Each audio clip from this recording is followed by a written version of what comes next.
Meus queridos irmãos, Deus nos trouxe aqui para ouvirmos a voz dEle falando ao nosso coração por meio da exposição da palavra do Senhor.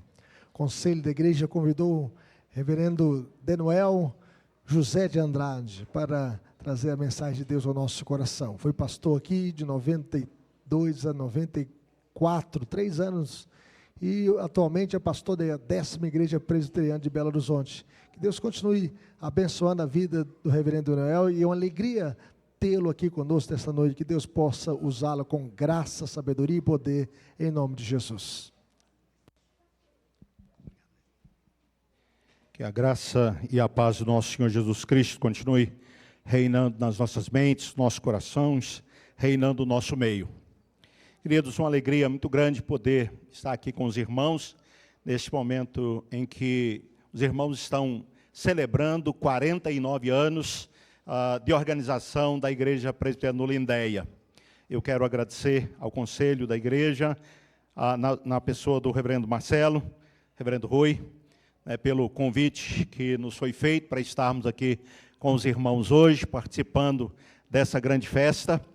E eu gosto sempre de agradecer aos pastores, porque o púlpito, ainda que o Conselho governe a igreja, dirige a igreja, mas o púlpito é dos pastores, né? E os pastores zelam aí por aqueles que ocupam esse lugar, porque irão trazer a palavra de Deus, irão edificar a igreja. Então, os pastores sempre cuidam desse importante ministério, que é o ministério da pregação da palavra.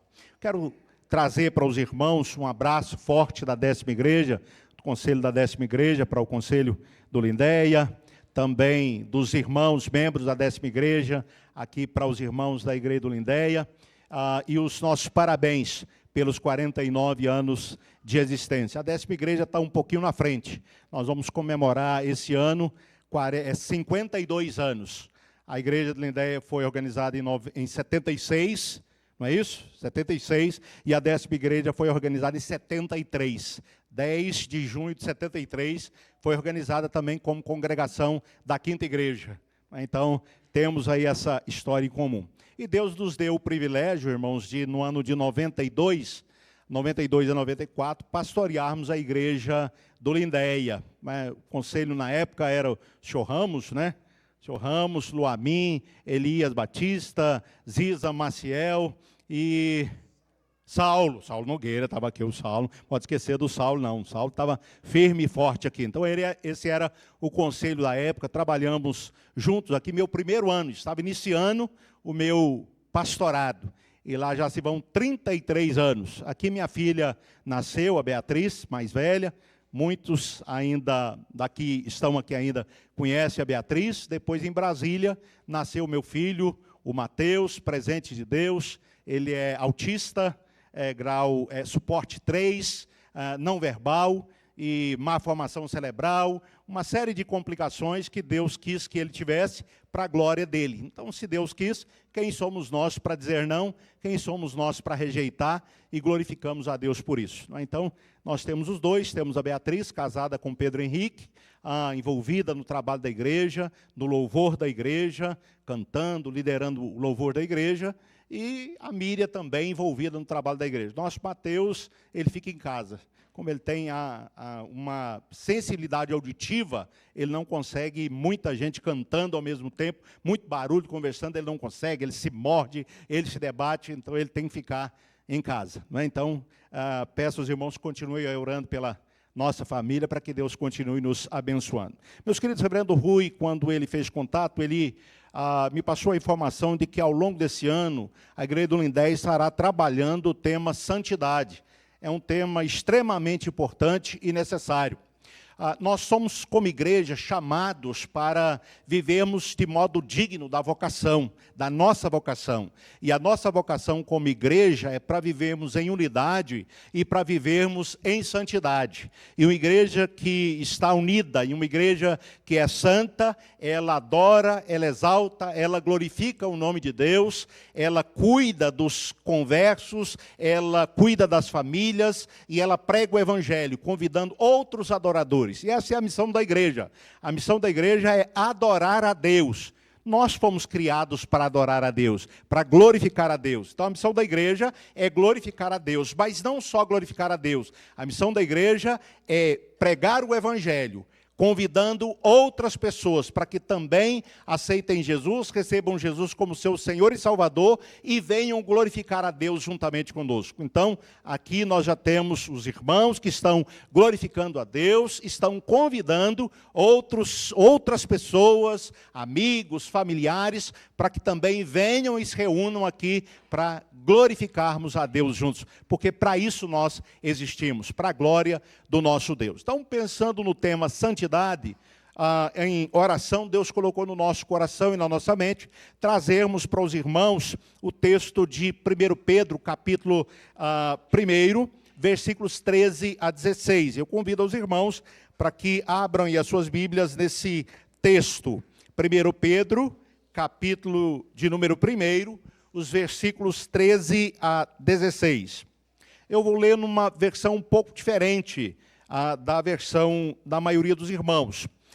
Mas eu entendo que ler numa versão diferente ajuda a compreendermos palavras que, de repente, na nossa versão não estão tão claras. Numa outra versão, nós poderemos compreender melhor. Então acompanhe com os olhos aí, ouvidos atentos e os olhos aí no texto bíblico, para que você já possa, à medida em que formos lendo o texto bíblico, você já ter a compreensão da palavra de Deus para nós nessa noite. O texto nos diz assim: portanto, preparem sua mente para agir, tenham autocontrole, coloque todas as suas esperanças na graça que será dada quando Jesus Cristo se revelar.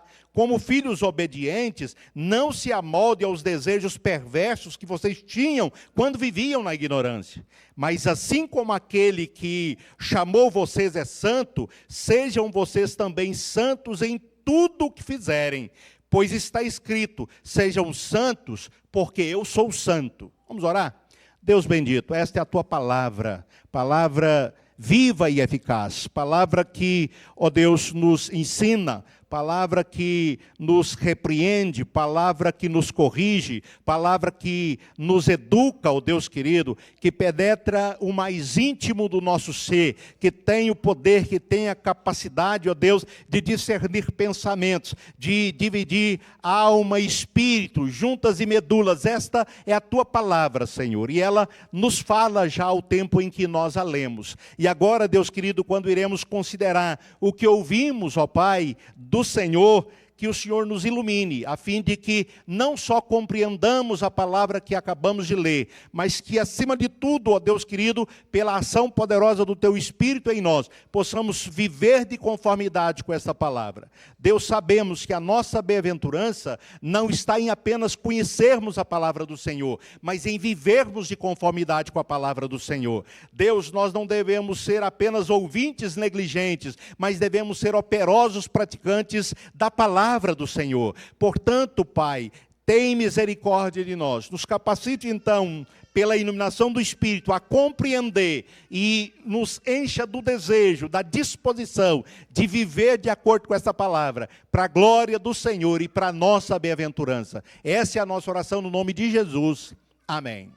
Meus queridos, o apóstolo Pedro, ele escreve esta sua primeira epístola por volta dos anos 62 e 64 depois de Cristo. Ele está escrevendo para cristãos que vivem dispersos por 5 províncias sob o domínio romano. E essas províncias, elas se encontravam no que hoje é a Turquia. Uma região ali da Turquia, a Ásia Menor, essas províncias estavam ali localizadas, e ele escreve a cristãos que estavam ali espalhados então por estas regiões. No capítulo 1, ainda no capítulo 1, no início, Pedro nos diz assim: Pedro, apóstolo de Jesus Cristo, aos eleitos que são forasteiros da dispersão, no Ponto, Galácia, Capadócia, Ásia e Bitínia. E ele então diz: eleito segundo a presciência de Deus Pai, em santificação do Espírito, para a aspersão do sangue de Jesus Cristo. graça e paz vos sejam multiplicadas.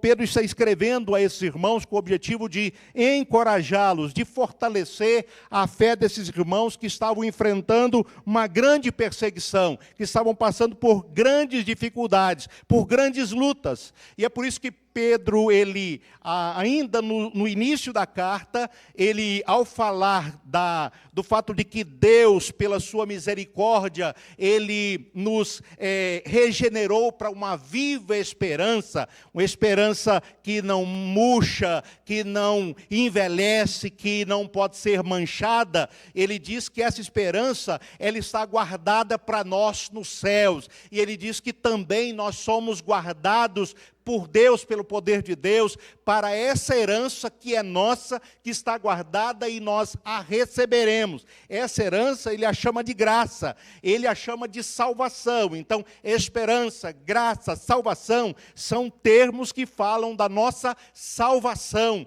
que nós recebemos pela graça de Deus em Cristo Jesus. E ele então diz, nisto vocês devem exultar. A alegria de vocês deve estar no fato de que vocês foram regenerados para uma viva esperança, que vocês têm uma herança no céu, essa herança está guardada, e vocês são guardados não por qualquer homem, não por qualquer instituição, mas pelo poder de Deus. Então nada pode tirar isso de nós, então se alegrem nisso. Ainda que no presente seja necessário, vocês passem por várias provações de vários tipos, porque a fé de vocês, ela precisa ser trabalhada. Essa fé, que é o instrumento para vocês se apropriarem dessa herança, dessa salvação, pois esse instrumento precisa ser trabalhado. E Deus usa as provações, Deus usa as dificuldades para trabalhar a fé de vocês. Deus então usa a palavra dele para trabalhar a nossa fé, para purificar a nossa fé, para fortalecer a nossa fé. A fé vem pela palavra, pelo ouvir a palavra de Deus, mas a fé também, ela é trabalhada pelas provações que nós enfrentamos na nossa caminhada. Então não devemos ficar chateados quando passarmos por provações, porque as provações indicam que Deus está trabalhando em nós, Deus está nos preparando para a salvação eterna, Ele está nos preparando para a vida eterna, Ele está nos preparando para a herança que Ele já nos deu em Cristo Jesus. Então, como diz Tiago, nós nos alegramos, ou nós devemos ter por motivo de toda alegria, o passar por várias provações, entendendo o objetivo das provações. Não nos alegramos nas provações em si, no sofrimento, não somos masoquistas, mas nos alegramos porque sabemos que Deus usa as provações para nos aperfeiçoar, para nos santificar, para nos preparar para a herança que já é nossa, que está reservada, que está guardada, é por Ele protegida, e nós também somos protegidos por esta fé, que nos leva à perseverança. Deus usa a fé como instrumento, a nossa fé como instrumento para nos fazer perseverar, continuar no caminho, continuar na jornada, na carreira cristã, sem vacilar, olhando firmemente para o autor e consumador da nossa fé, que é o nosso Senhor e Salvador Jesus Cristo. Percebendo que Ele sim, Ele foi humilhado na sua morte, Ele foi humilhado enquanto aqui esteve, mas Ele sabia o que estava reservado para Ele, e Ele se encontra agora exaltado, assentado à direita de Deus Pai, aguardando o momento em que Ele há de vir, de buscar a sua igreja. Então, Pedro quer que os irmãos considerem tudo isso, e que eles então se alegrem, tenham por motivo de toda alegria, exultem com grande alegria pela salvação que eles têm em Cristo Jesus. Pensem como Paulo, que dizia, eu tenho para mim que o sofrimento do tempo presente não serve para comparar a glória por vir a ser revelada em nós. Paulo e Pedro são muito próximos. Pedro usa aqui muitas expressões que nós encontramos em Paulo, e encontramos em Paulo muitas expressões que nós encontramos aqui nas epístolas de Pedro. Alguns até dizem que um dependeu do outro, Pedro dependeu de Paulo, ou Paulo dependeu de Pedro. Nós não queremos afirmar nada categoricamente. Todos dois foram usados pelo Espírito Santo de Deus, e o que falaram pelo Espírito Santo de Deus, e assim foram conduzidos e escreveram o que chega a nós hoje, que é a palavra inspirada retirada de Deus. Então, a ideia, irmãos, é que esses cristãos, por volta do ano 62 e 64, eles estavam sendo perseguidos não mais pelos seus contemporâneos, os seus conterrâneos judeus, os seus compatriotas judeus, mas a perseguição havia se tornado também uma perseguição oficial, uma perseguição por Roma. Nero foi um imperador terrível. Nero, ele colocou fogo em Roma, e num momento de insanidade total, ele colocou fogo em Roma, e depois, para livrar a sua cara, perdoem a gíria aí, para livrar a sua cara, ele acusou os cristãos, dizendo ele que os cristãos é que tinham colocado fogo em Roma. Apenas 2 bairros não pegaram fogo, e estes bairros eles eram habitados por cristãos. Então foi um álibi perfeito para Nero, para ele se ver livre de acusações seríssimas contra ele e jogar a culpa para os cristãos. Agora, os irmãos, imaginem o contexto desses cristãos em que eles viviam, sendo acusados de incendiar Roma. Os bairros deles não pegaram fogo, os outros pegaram. Então, os cristãos foram expulsos de Roma, morreram cristãos. Segundo alguns estudiosos, Nero colocava óleo nos cristãos e ateava fogo e fazia dos cristãos verdadeiras tochas vivas, iluminando os seus jardins. De maneira terrível ele perseguia os cristãos, mas a fé continuou viva, a fé continuou firme, cristãos perseveraram na fé. Então, vejam que é para esses cristãos, então, que vivem nesse contexto que Pedro está escrevendo. E você, voltando aí ao início ainda do texto que nós lemos, capítulo 1, você vê como é que Pedro deseja verdadeiramente consolar esses irmãos. Veja que ele usa o termo eleitos no versículo 1 ainda. Antes de apresentar qualquer outro adjetivo, antes de falar onde eles moravam, ou de apresentá-los geograficamente, situá-los geograficamente, situá-los economicamente, Pedro os situa espiritualmente. Ele diz que eles são eleitos que vivem como forasteiros. Vocês são eleitos de Deus. E ele repete este termo no versículo 2. Ele agora explica mais. Vocês são eleitos segundo a presciência de Deus Pai.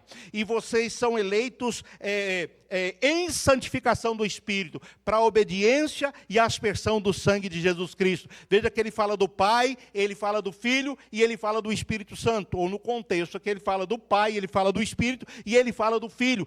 Mostrando que a salvação ela é obra do Pai, ela é obra do Filho e ela é obra do Espírito Santo. O Pai é aquele que idealizou a salvação, o Filho é aquele que realizou a salvação e o Espírito Santo é aquele que aplica a salvação, que aplica a nós a salvação. É quem quem nos regenera, quem nos converte, quem nos santifica, quem trabalha para a nossa glorificação. Então, eleitos segundo a presciência de Deus, eleitos em santificação do Espírito, eleitos pela aspersão do sangue de Jesus Cristo. Vocês são eleitos, vocês vivem como peregrinos, vocês vivem como forasteiros, mas vocês são eleitos, vocês são eleitos, vocês são eleitos. E veja como no capítulo 2, Pedro, ele diz uma coisa maravilhosa também. Ele diz para os cristãos, para quem ele está escrevendo no versículo 9, e isto é dito para mim e para você também, quando ele diz que nós somos raça eleita. Vós, porém, sois raça eleita, sacerdócio real, nação santa, povo de propriedade exclusiva de Deus, a fim de proclamar as virtudes daquele que vos chamou das trevas para a sua maravilhosa luz. Vós sim, que antes nem erais povo, vocês não eram nem povo, mas agora sois povo de Deus, que não tinhas alcançado misericórdia, mas agora alcançastes misericórdia. Veja que o objetivo de Pedro é, de fato, consolar, confortar, fortalecer a fé desses irmãos, porque estão vivendo um contexto de dura perseguição. Talvez nós não consigamos dimensionar a perseguição pela qual eles estavam passando, porque, graças a Deus, nós vivemos num país onde nós temos liberdade para cultuar o nosso Deus, para pregar o Evangelho, mas esses irmãos não tinham essa liberdade.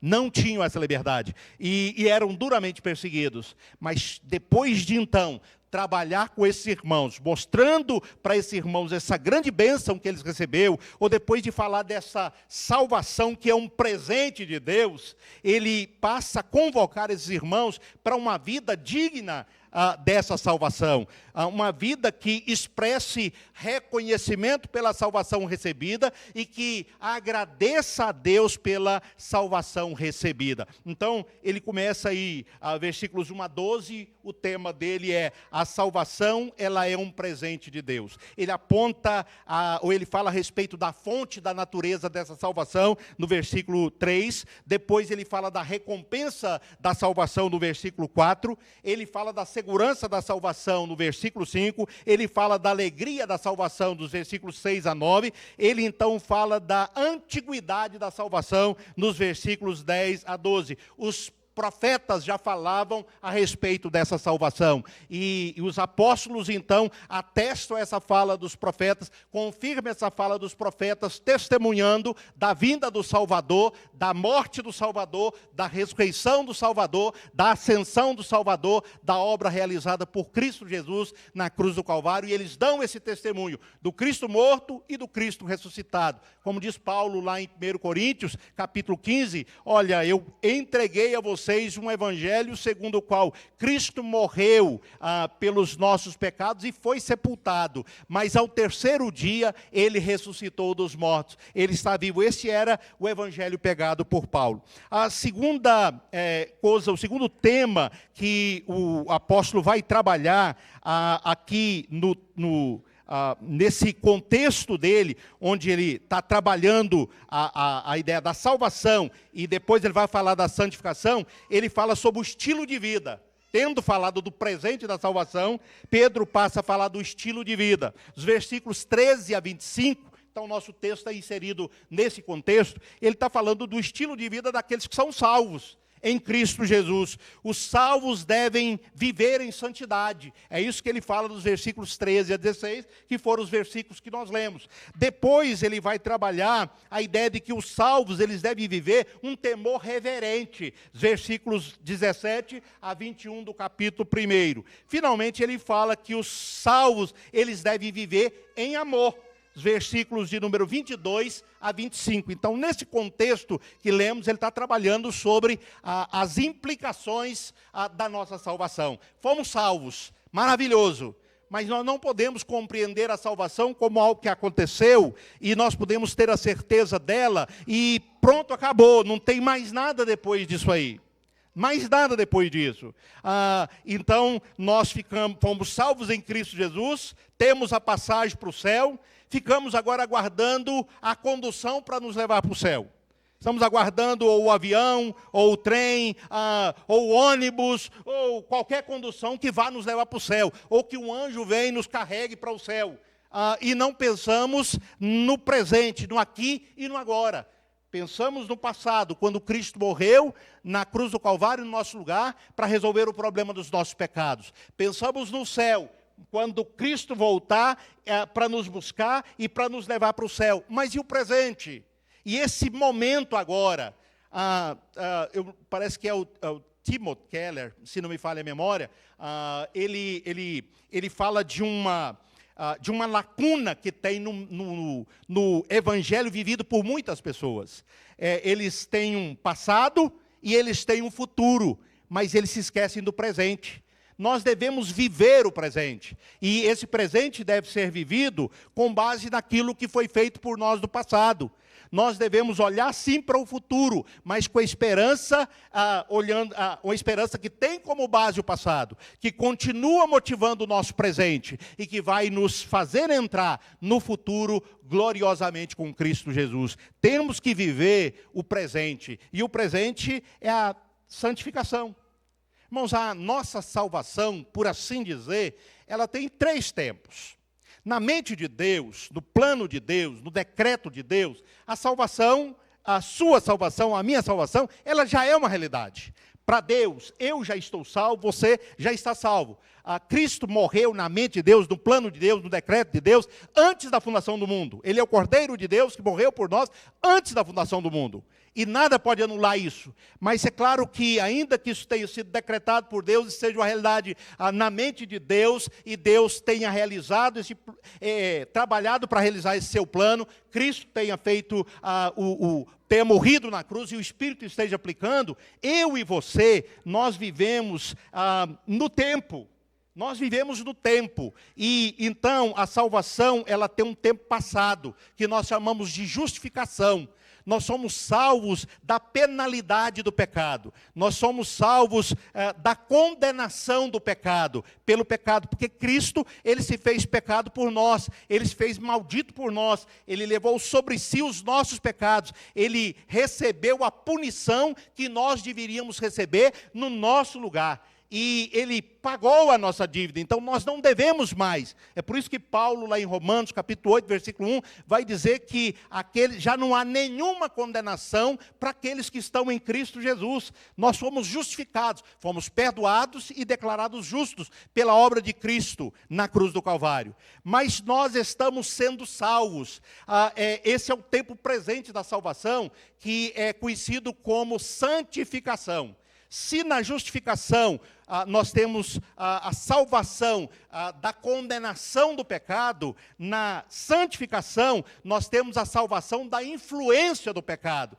A influência do pecado está sendo tirada da minha vida, está sendo tirada da sua vida pela obra do Espírito Santo através da palavra. E então nós temos o terceiro tempo, vamos assim chamá-lo, que se chama glorificação. É a salvação da presença do pecado. Quando Cristo voltar e nos levar para o novo céu e a nova terra, nós não pecaremos mais, nós não teremos mais pecado, não haverá mais pecado. Então nós somos salvos das consequências do pecado, da condenação do pecado, nós estamos sendo salvos da influência do pecado e nós seremos salvos da presença do pecado. Quando nós estivermos na presença de Deus, não pecaremos mais. Então a minha salvação e a sua salvação, ela percorre esse espaço, ela percorre esses tempos. É por isso que o escritor aos Hebreus, lá no capítulo 12, ele vai dizer no versículo 14, que nós devemos seguir a paz com todos e a santificação, sem a qual ninguém verá a Deus. Se você não passar pela santificação, você não vai ver Deus. Se você não é santificado, é porque você não foi justificado.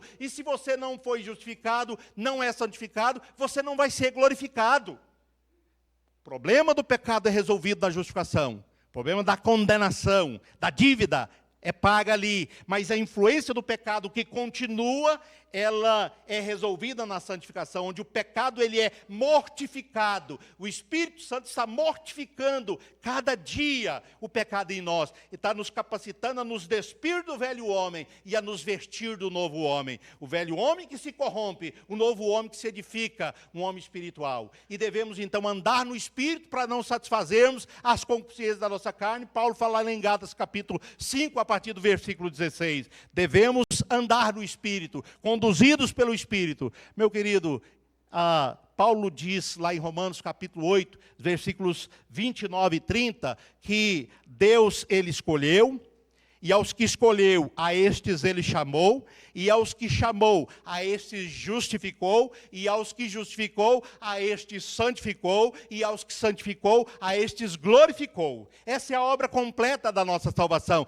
Está percebendo os elos? Essa é a chamada corrente dourada, composta de elos dourados. É uma corrente inquebrável. Deus escolheu, e aos que Ele escolheu, Ele chamou. E aos que Ele chamou, Ele justificou pela obra de Cristo. E aos que justificou, Ele santificou. E aos que santificou, a esses Ele glorificou. Perceberam que os verbos estão no passado? Porque na mente de Deus, a minha salvação e a sua salvação, ela já é algo certo. Aquele que começou boa obra em nós, Paulo diz aos Filipenses, capítulo 1, versículo 6, aquele que começou boa obra em nós, há de completá-la até o dia de Cristo. Ele vai completá-la. Ele está realizando grande obra. Acho que todos nós deveríamos, essa expressão não é minha, não lembro quem é, mas já li em alguns lugares, todos nós deveríamos trazer assim, no peito e nas costas, uma grande faixa dizendo assim, me perdoe, estou em obras. Me perdoe, estou em obras. Não é isso que os políticos fazem, a prefeitura faz, quando está realizando uma obra lá na sua rua, coloca uma placa lá dizendo, desculpa o transtorno, estamos em obra. Todo cristão deveria trazer nas suas costas também um letreiro dizendo, olha, desculpa o transtorno, estamos em obras. É por isso que você tem problema no seu casamento. É por isso que você tem problema na sua família, é por isso que você tem problema no trabalho, na escola, porque todos nós estamos em obra. É claro, nós cristãos, né? Aqueles que não aceitaram Jesus como Senhor Salvador, não começou obra nenhuma deles, eles estão completamente estragados, totalmente estragados pelo pecado. Pelo menos nós que somos cristãos, que estamos em Cristo, estamos sendo trabalhados, a obra está sendo realizada, e um dia a obra vai concluir, no dia de Deus, no momento oportuno. Deus não é político que promete e não cumpre. Deus não é prefeito que inicia um trabalho e depois não termina. Deus termina aquilo que Ele começa. E temos a certeza que Ele vai fazer isso por nós. Então, com essas convicções todas, irmãos, nós precisamos viver uma vida coerente com o nosso chamado para a salvação, o nosso chamado para pertencer a Deus. Nós somos eleitos, ou seja, pinçados do mundo. Deus nos pinçou do mundo. Imagine, todos pecaram e destituídos estão da glória de Deus. Todos merecem inferno, nada menos que inferno, e inferno pela eternidade. Deus, para demonstrar a sua graça, a sua misericórdia, pinça alguns, segundo a sua soberania, segundo a sua liberdade de Deus. Ele pinça alguns e diz, você merece o inferno, mas eu quero ser glorificado, dando para você o que você não merece, pecador, dando para você a vida eterna. Então fica aqui, você é meu. Mas para você ser meu, eu vou comprar você. E eu vou comprar você pelo que há de mais precioso. Não é ouro nem prata, como diz Pedro, mas pelo sangue de Jesus. Eu vou dar o meu filho para morrer por você, pecador, para que eu possa poupar você do inferno, para que eu possa poupar você da morte. Eu vou dar o meu filho para morrer por você, pecador. E foi isso que Jesus Cristo fez. Então nós pertencemos a Deus, nós somos comprados, fomos tirados do mundo, pinçados do mundo, não somos mais do mundo, estamos no mundo, não estamos mais no mundo, não podemos viver como pessoas que estão no mundo, temos que viver como servos de Deus. Um morreu por todos, diz Paulo aos Coríntios, para que aqueles que vivem não mais vivam para si mesmos, mas vivam para aquele que por eles morreu, Jesus Cristo. Somos chamados a viver para Cristo. Somos chamados a viver uma vida que glorifica a Cristo. E é por isso que Pedro diz assim, olha, portanto, tendo essa consciência, então, preparem a sua mente para agir. Tenha autocontrole, coloque todas as suas esperanças na graça que está sendo dada quando Cristo, ou que será dada quando Cristo voltar. Ele diz assim, interessante que a ideia da nossa versão é que nós devemos cingir. Não está aí na sua versão? Que nós devemos cingir, portanto, cingivos. A ideia de cingir é a ideia de você colocar um cinto. Lembra lá dos filmes que a gente vê, lá dos tempos de Jesus, lembra lá dos soldados romanos lutando, e eles tinham que colocar primeiro um cinto, esse cinto tinha que firmar as suas vestes, para depois ele colocar a sua armadura, segurar o seu escudo, empunhar a sua lança, a sua espada, pois esse cingir significa amarrem bem. Fiquem bem amarrados, do jeito que vocês, quando estiverem lutando, não sejam derrotados, porque a roupa de vocês saiu do lugar. A armadura de vocês saiu do lugar e vocês não conseguiram ver mais nada. Abriu uma brecha para o inimigo atingir vocês. Então, cinjam a mente de vocês. Ele não está falando aqui de cingir corpo, ele está falando de cingir aqui mente. Cingir a mente com a palavra de Deus. Cingir a mente com a certeza da fé, da salvação em Cristo Jesus, com a fé colocada em Cristo Jesus, a certeza, irmãos, de que nós somos eleitos sem que merecêssemos. Cristo morreu por nós sem que nós merecêssemos. O preço foi pago, preço de cruz, e nada pode anular aquilo que foi feito na cruz do Calvário. É por isso que Paulo, no capítulo 8, dá a certeza para os crentes: nem altura, nem profundidade, nem coisas do presente, nem coisas do porvir, nada, nem espada, nem fome, nem perigo, nem nudez, nada poderá nos separar do amor de Cristo que está em Cristo Jesus. Sobre todas essas coisas, nós somos muito mais do que vencedores. Meu querido, é essa certeza que nós temos que ter da nossa salvação. A gente não pode ter muita certeza nesse mundo. Nós não podemos ter muita certeza nessa vida. Mas esta certeza nós podemos ter, porque quem fez a promessa é aquele que não pode mentir. Como diz o escritor aos Hebreus, tem duas coisas que Deus não pode mentir. Primeiro, Ele é Deus, Ele não pode mentir. Mas tem duas coisas relacionadas à nossa salvação que nós podemos ter convicção, porque o Deus que falou essas coisas é o Deus que não pode mentir. Primeiro, Deus prometeu a Abraão. Ele fez uma promessa a Abraão, que através do descendente de Abraão, que é Jesus Cristo, todas as famílias da terra seriam abençoadas. E todas as famílias da terra são de fato abençoadas em Cristo Jesus.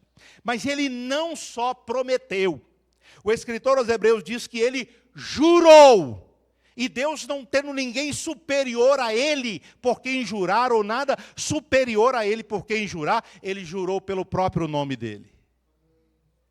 Se Deus não te salvar, não me salvar, Ele não é Deus. Porque Ele colocou o nome dEle em risco. Ele colocou a honra dEle em risco. Porque Ele prometeu e Ele jurou. Imagine se aqueles que Deus escolheu, aqueles que Deus chamou, aqueles que Deus justificou, aqueles que Deus santificou. Imagine se Deus não os vai glorificar. A salvação é um presente de Deus, é um dom de Deus. E os dons de Deus são irrevogáveis. Então, devemos cingir a nossa mente com esse conhecimento, com essa certeza, com essa convicção de que temos esse presente maravilhoso. Não por merecermos, mas por graça. Fomos salvos pela graça. Não pela fé, graça mediante a fé. E nem a salvação, e nem a fé para a salvação, vem de nós. É dom de Deus. A salvação não é por obras, para que ninguém se glorie. Não. Mas precisamos entender que também fomos criados em Cristo Jesus para a prática de boas obras. Paulo, ele usa até uma palavra interessante ali, ele diz que, a palavra poema, né, Marcelo? Poema. Ele diz que nós somos, né, Rui? Nós somos o poema de Deus. Você é o poema de Deus. Imagine, se a gente tem alguns poetas aí que fazem poemas lindos e a gente fica maravilhado, né? Músicas lindas também, são poetas sacros, né? A gente fica maravilhado. Imagine um poema de Deus, feito por Deus. Você é um poema. Deus fez você de novo em Cristo Jesus para a prática de boas obras. E essas obras é uma vida coerente com quem você é agora, com o seu novo status. Antes você era perdido, você não era... você estava distante de Deus, você estava fora das alianças, você não era um aliançado com Deus, mas em Cristo Jesus você foi aproximado, você foi aliançado com Deus. Então coloque isso na sua mente, tenha essa certeza de que Deus salvou você, de que Deus está salvando você e de que Deus vai salvar você. Ele está fazendo isso. Interessante também do verbo cingir, é que traz a ideia de batalha, irmãos. Acho que muitas vezes a gente não tem compreendido que a santificação, ela consiste numa batalha. É guerra, né, Rui? É guerra. É guerra contra o pecado. Antes de Deus nos pensar, operar em nós pelo Espírito Santo, pela palavra, pelo Evangelho, nós éramos inimigos de Deus. Nós lutávamos com Deus, assim como Paulo. Lembra de Paulo? No caminho de Damasco, quando ele teve aquela visão do Cristo glorificado que apareceu para ele, falou a voz: Saulo, Saulo, por que me persegues? E ele perguntou: quem és tu, Senhor? Eu sou Jesus a quem você persegue, Saulo.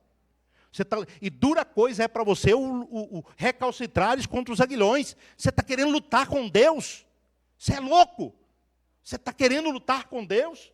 Mas o homem sem Cristo, ele continua querendo lutar com Deus. É um rebelde sem causa. É um louco, porque quer lutar com Deus, quer matar Deus. Como Nietzsche fez, né? Pelo menos na filosofia dele. Deus está morto, né? Mas nós já temos aí 2 filmes da série, Deus não está morto, né? É o filme que nós recomendamos aí. Deus não está morto, coisa nenhuma. O Nietzsche matou Deus, tá. Deus continua muito vivo no céu, sentado no trono dele. Cadê o Nietzsche? Morreu. Morreu. Deus continua vivo, sentado no trono dele, reinando. O Nietzsche morreu. Todos que tentaram matar Deus, morreram. E Deus continua vivo. Deus continua vivo. Meus queridos, então, o escritor aos Hebreus diz assim: ora, na vossa luta contra o pecado, vocês ainda não têm resistido até o sangue. Ou seja, é luta mesmo, é guerra. Nós temos que lutar contra o pecado. Nós temos que lutar contra o pecado. Confiantes de que nós temos a salvação em Cristo Jesus. Confiantes que nós temos a palavra de Deus. Confiantes que nós temos o Espírito Santo. Nós temos tudo aquilo que é necessário para vivermos uma vida piedosa. Tudo isso nos foi dado. Nós temos armas espirituais. E para vencer Satanás não precisa de muita coisa, não. Sabe o que você precisa? Palavra escrita. Lembra do Mateus capítulo 4? Jesus no deserto. O diabo, grande teólogo que é, né, chegou perto de Jesus, leu, fez uma citação do texto bíblico, fez uma exegese assim, uma heregese, né, lá do texto, e aplicou mal aquele texto para o Senhor Jesus Cristo. Jesus Cristo conhecia a palavra. O Satanás, está escrito, está escrito. Você pode, transforma essas pedras em pães. Né? Se você é filho de Deus, transforma essas pedras em pães. Está escrito. Nem só de pão viverá o homem, mas de toda palavra que procede da boca de Deus. Está escrito. Somente ao Senhor teu Deus adorarás. E só a Ele darás culto. Está escrito também, não tentarás o Senhor teu Deus. Jesus venceu o diabo com a palavra. Ele estava cingido com a palavra. O salmista diz: guardo no meu coração a tua palavra, para não pecar contra ti. Paulo escreve aos Colossenses, capítulo 3, versículo 16, habite ricamente em vós a palavra. A palavra. E habitados pela palavra, instruí-vos e aconselhai-vos uns aos outros. Falando entre vós com salmos e hinos e cânticos espirituais. Louvando a Deus. Palavra, gente. Eu fico triste porque nós, os presbiterianos, há um tempo passado, né, pastor, nós éramos conhecidos como a denominação que mais conhecia a Bíblia. Nós éramos a denominação, quando falava assim, você quer saber de alguém que conhece a Bíblia? Converse com um presbiteriano. Porque presbiteriano conhece a Bíblia. Hoje isso já não é mais verdade. Não é mais verdade. A gente não conhece mais. E não conhece porque não está estudando. Muitos, talvez nem lendo. Nem lendo a Bíblia. Ou melhor, leem no domingo, né? Leem no domingo. Chegam no domingo de noite, põem a Bíblia, quando é no domingo seguinte da escola dominical, mãe, pai, cadê minha Bíblia? Isso significa que durante a semana nem pegou, né? Se no domingo, na hora de ir para a escola dominical, está caçando Bíblia, é porque nem pegou. Mas vou dizer para você, pai, se o seu filho faz isso, é porque talvez ele tenha visto você fazer isso também. Chegar na sua casa, deixar a Bíblia e não pegar ela o resto da semana. Ele não está fazendo nada diferente daquilo que você faz, ele está só copiando. Ele está só copiando. E esse é o exemplo que você está deixando para o seu filho. Né? E depois você está deixando o seu filho sem arma para a luta. Aí ele vai para a faculdade, ele vai para a escola, pega colegas que não têm temor de Deus, que estão lutando com Deus e consegue convencer o seu filho, porque ele não sabe o que está escrito. Ele não sabe o que está escrito. Então ele não consegue vencer Satanás. Ele não consegue vencer os sofismas. Ele não consegue vencer. Porque você não deu essa ferramenta para ele. E quando você batizou os seus filhos, foi isso que você prometeu. Diante de Deus e diante da igreja. Orar com eles, orar por eles, trazê-los da igreja, ler a Bíblia com eles. Foi isso que você prometeu. O reverendo Manuel, que foi pastor aqui, ele tem uma expressão que fala assim, tem 2 dias que crente mente muito. O primeiro dia é o dia da profissão de fé dele, que ele promete um punhado de coisa e depois não cumpre nada daquilo. O outro dia, são 3, né? O outro dia que ele mente mais também é o dia que casa. Promete um punhado de coisa e depois não cumpre nada daquilo. E o outro dia que ele mente muito é o dia que ele batiza os filhos dele. Promete um punhado de coisa na frente da igreja, mas não cumpre. Meus queridos, Deus não se agrada de tolo. Uma pessoa que promete uma coisa e não cumpre, para Deus é tolo. É tolo. E depois você pega um dicionário bíblico aí, uma concordância bíblica, e dá uma ideia, dá uma lida lá para você ver o que é tolo na Bíblia. Tá? Dá uma olhadinha lá depois. Meus queridos, nós devemos nos cingir com a certeza da salvação, nos encher da palavra de Deus, do está escrito, para nós vencermos a nossa luta contra Satanás, que é nosso tentador, para nós vencermos a nossa luta contra o mundo que jaz no maligno e nos tenta, com as suas filosofias, ideologias e tudo mais.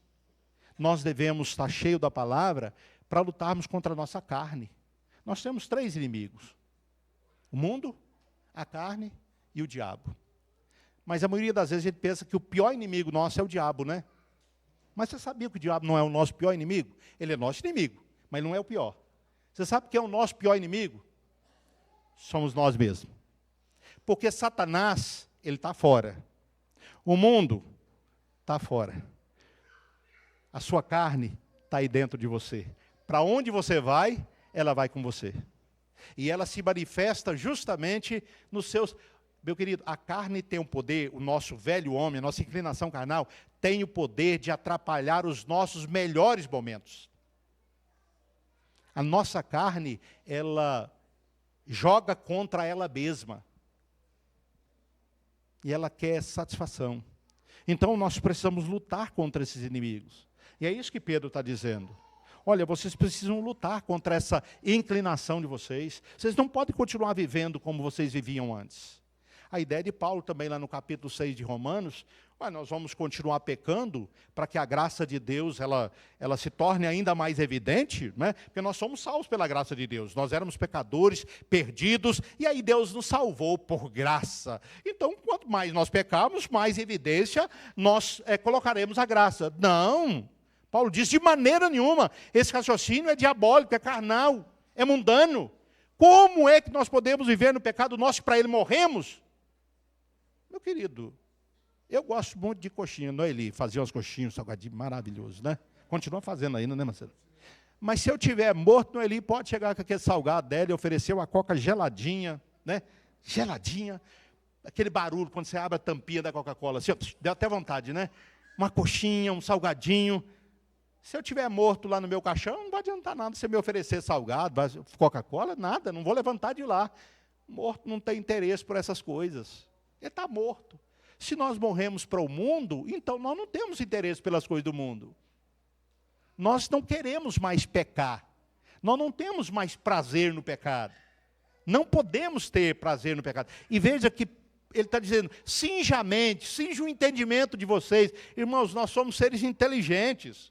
Nós somos seres racionais, faz parte da imagem de Deus em nós. Nós não somos um cachorro que você pode falar com ele, não corra atrás do motociclista, ele vai correr. Ele vai correr, é instinto dele correr. Ele não vai pensar que a moto pode passar em cima dele, ou que ele pode derrubar o motociclista no chão. Ele não está preocupado com isso, ele não vai sofrer depois com peso de consciência. Ele não vai ter crise de consciência depois, porque mordeu a canela de alguém. Não vai. Ele é um ser que age por instinto, mas nós somos seres inteligentes. Temos a capacidade de raciocinar, então devemos trabalhar a nossa mente. Devemos trabalhar o nosso coração. Chris Langar tem um livro que eu recomendo muito para os cristãos lerem. Este mal que habita em mim. Este mal que habita em mim.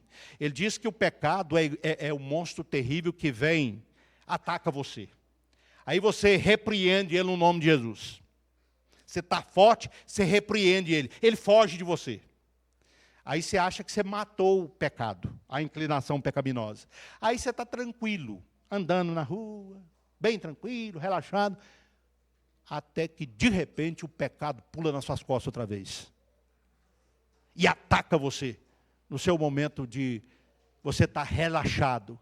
Meus queridos, tem muito crente que não tem consciência de que nós vivemos num campo de batalha. Você já imaginou uma guerra? Está lá a guerra da Ucrânia contra a Rússia lá.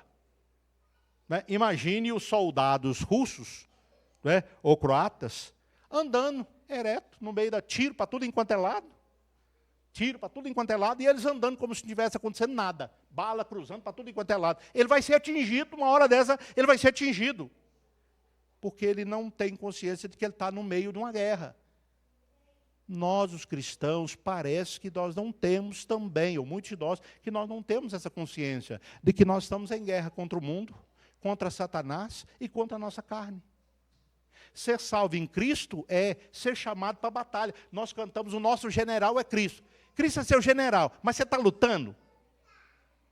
Você é soldado? Você está vestido a armadura aí? Ou você é um desertor?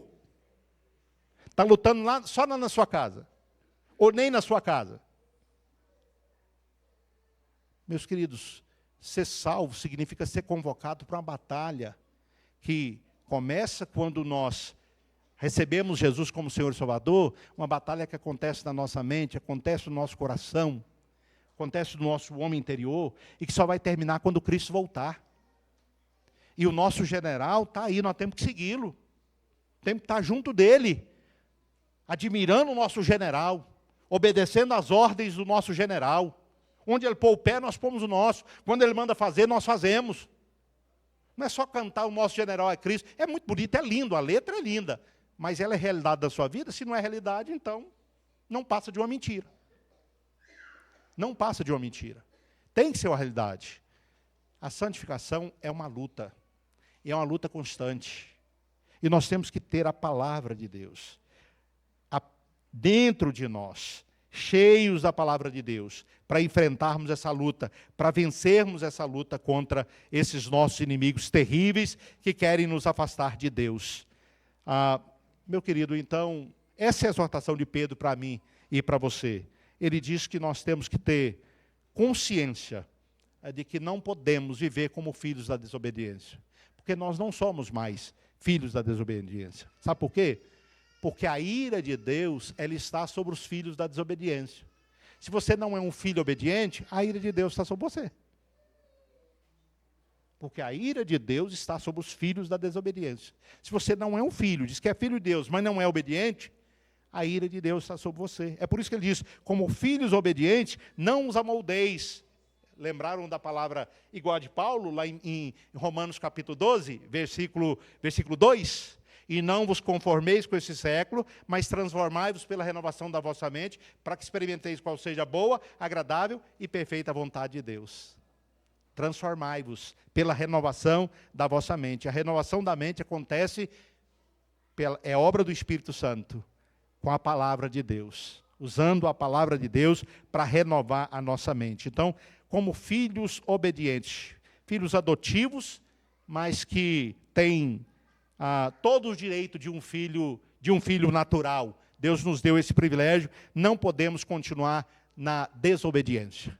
Temos que obedecer à palavra de Deus, ter a palavra de Deus como nossa única regra de fé e prática. Então ele diz, olha, não se amoldem. É uma proibição. Não se deixe amoldar, entrar na forma. Os nossos jovens aí na faculdade, nós sabemos como o campus é perigoso. Né? Nós sabemos o que o campus tem se tornado, né, Brenui? Muitos dos nossos jovens caminhavam na igreja, mas quando chegaram numa faculdade ou numa universidade, se desviaram da fé. Se desviaram da fé. Porque ali, meus queridos, nós temos o diabo agindo, atuando, o mundo agindo e atuando, e os nossos jovens precisam estar preparados para isso. Não se deixe amoldar, não se deixe entrar na forma, entrar no molde, não se deixe formatar pelo mundo, pelas coisas do mundo, pelos pensamentos do mundo, pelas ideologias do mundo. Ao contrário, sejam santos. Esse é o aspecto positivo, o preceito positivo. Sejam santos. Sejam santos. Resistam à tentação. Resistam à tentação. Mas assim como aquele que os chamou vocês é santo, sejam também vocês santos em tudo o que fizerem. Parece que nesse momento, então, Pedro, que está chamando os seus leitores para viver uma vida santa, ele para e pensa assim, tá, eu estou fazendo um apelo para que vocês sejam santos. Vocês podem até pensar, mas esse é um apelo apenas seu, Pedro. Parece que Pedro abre as Escrituras e diz para eles, então tá, vem cá, vamos abrir junto aqui em Levítico, e vamos ler o texto aqui de Levítico, vamos ver se eu quero mostrar para vocês, com base no texto de Levítico, que o que eu estou dizendo tem base bíblica. No texto de Levítico, o Deus está chamando o seu povo a ser santo, a santificar a sua vida. E você sabe qual que é a palavra mais importante no livro de Levítico? Santidade. Santidade. Se nós colocarmos um tema para o livro de Levítico, é santidade. Os sacerdotes tinham que ser santos. Os móveis do tabernáculo tinham que ser santos. Os levitas tinham que ser santos.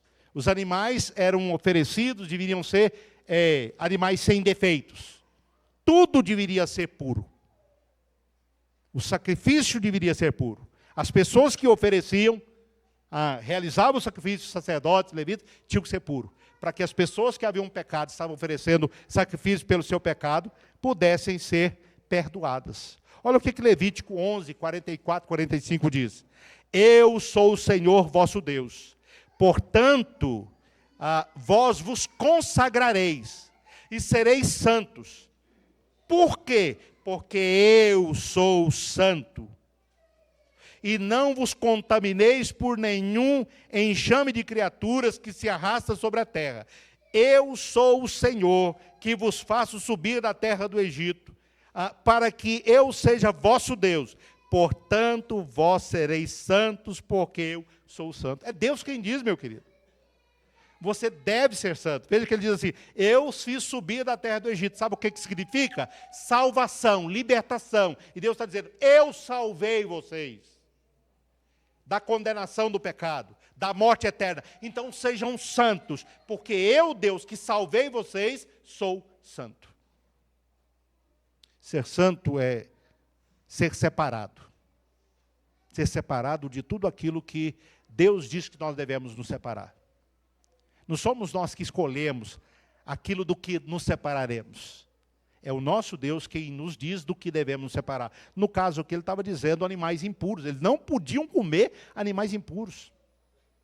O judeu não come porco. Um lombinho bem assado, bem recheado. Um arrozinho branquinho, uma saladinha. A gente come, não come? Mas o judeu não podia comer. Era considerado animal impuro. Graças a Cristo que a gente pode comer o porco, né? Pode comer um torresmin bem crocante, sem nenhum problema. Nós não estamos nos tornando pecadores por fazer isso, não estamos nos contaminando cerimonialmente, mas eles não podiam. E Deus que determinou, e não podia mesmo. Se fosse hoje, nós também não podíamos comer. Quem falou? Foi Deus que falou. Vocês não podem. Mas, Senhor, um torresminho, sequinho, sem gordura. Nem isso, nem isso. Nem isso, não. Você é meu. E eu que determino o que você vai fazer. A maneira de você viver, eu que determino, não é você. Nós não temos que adequar a Bíblia à nossa vida, nós temos que adequar a nossa vida à Bíblia, à palavra de Deus. Então, meus queridos, nós somos chamados para ser santos.